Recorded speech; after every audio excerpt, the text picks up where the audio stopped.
성도 여러분, 한 주간 편안하셨습니까? 장마철이 계속되고 있습니다. 사고로 해서 또 목숨을 잃은 분들도 있습니다. 이 장마철 기간 동안에 안전하게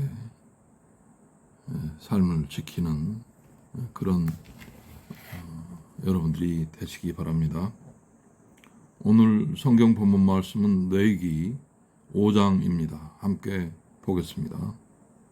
누구든지 증인이 되어 맹세시키는 소리를 듣고도 그 본 일이나 아는 일을 진술치 아니하면 죄가 있나니 그 허물이 그에게 돌아갈 것이요.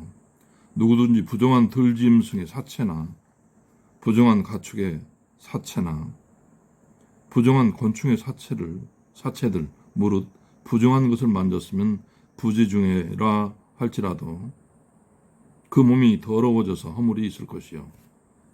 혹시 부지중에 사람의 부정에 닥쳤는데 그 사람의 부정이 어떠한 부정이든지 그것을 깨달은 때에는 허물이 있을 것이요. 혹 누구든지 무심 중에 입으로 맹세를 발하여 악을 하리라 하든지 선을 하리라 하면 그 사람의 무심 중에 맹세를 발하여 말한 것이 어떠한 일이든지 깨닫지 못하다가 그것을 깨달은 때는 그 중 하나의 허물이 있을 것이니 이 중 하나의 허물이 있을 때에는 아무 일에 범과하였노라 자복하고 그 범과를 인하여 여호와께 속건제를 드리되 양떼에 암컷 어린 양이나 염소를 끌어다가 속죄제를 드릴 것이요 제사장은 그의 허물을 인하여 속죄할지니라.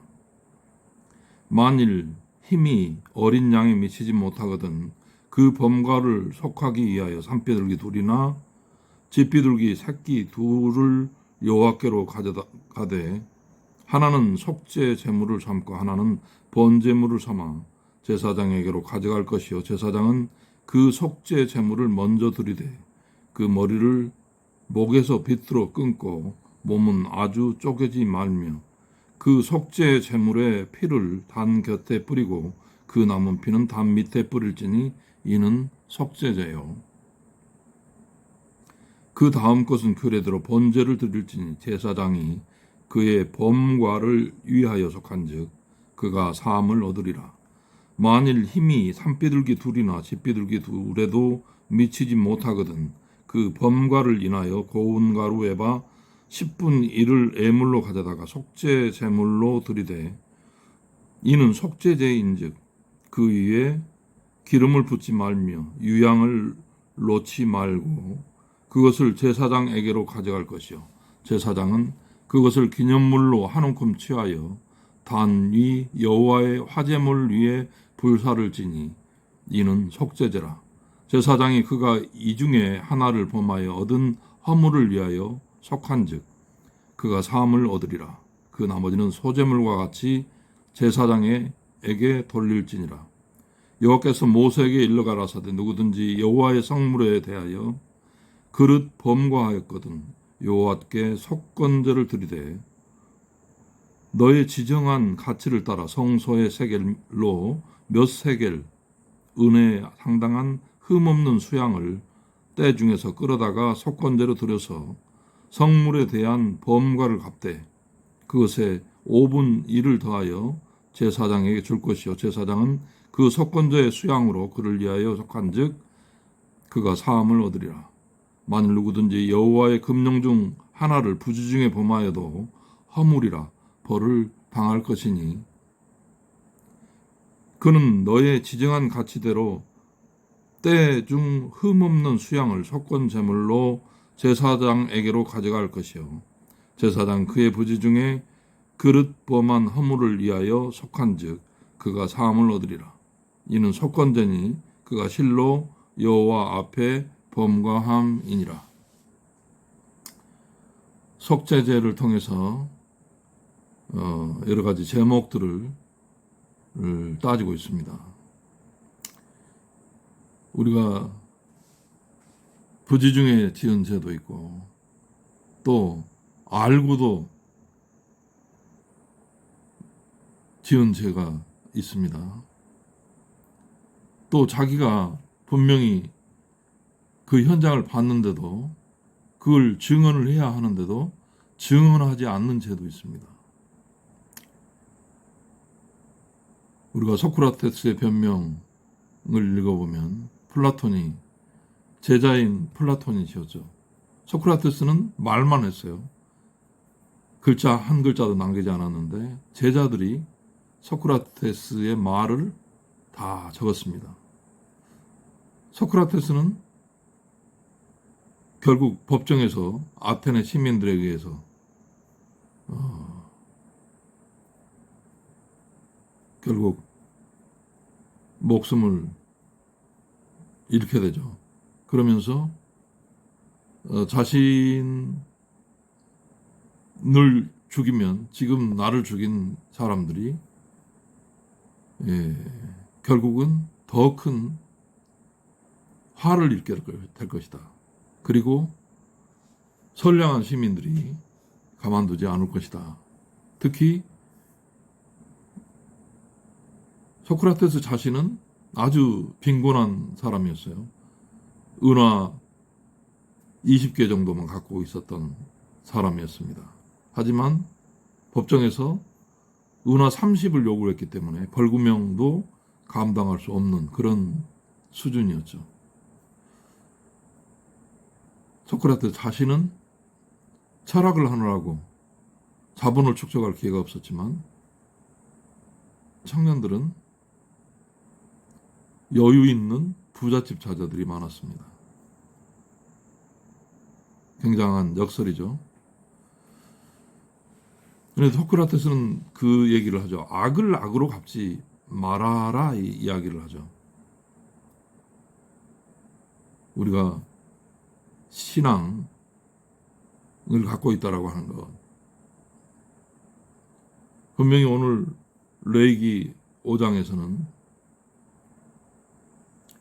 증언하지 않으면, 내가 본 것을 있는 그대로 말하지 않으면 그것도 죄를 짓는 거다고 이야기를 합니다. 그런데 이 죄의 문제를 해결하기 위해서는 예수 그리스도를 만나야 하는 거예요.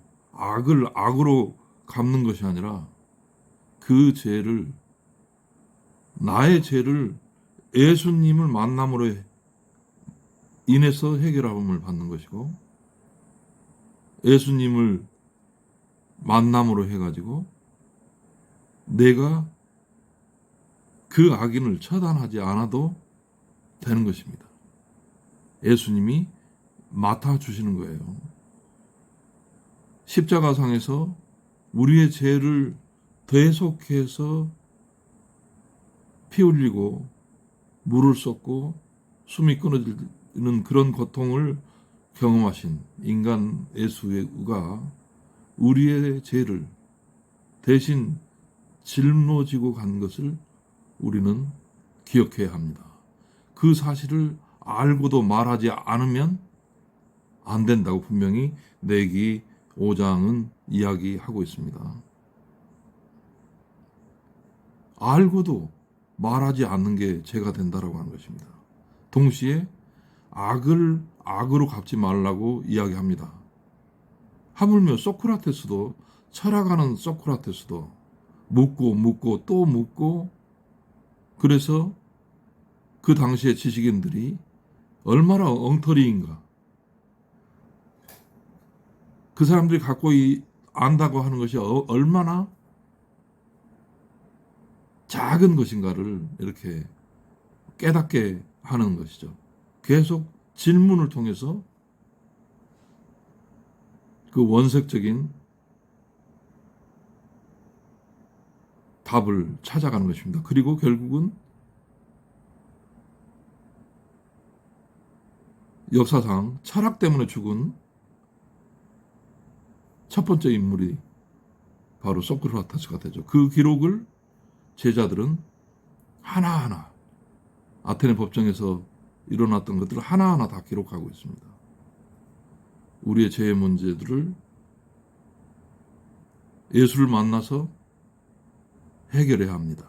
악인은 우리가 악으로 갚지 않아도 주님께서 감당하시겠다고 분명히 성경을 통해서 말씀하고 있습니다. 얼마나 홀가분한 일입니까? 여러분들이 본 것, 여러분들이 알고 있는 것을 말해야 하는 이유가 있습니다. 예수 그리스도를 만나서 경험한 그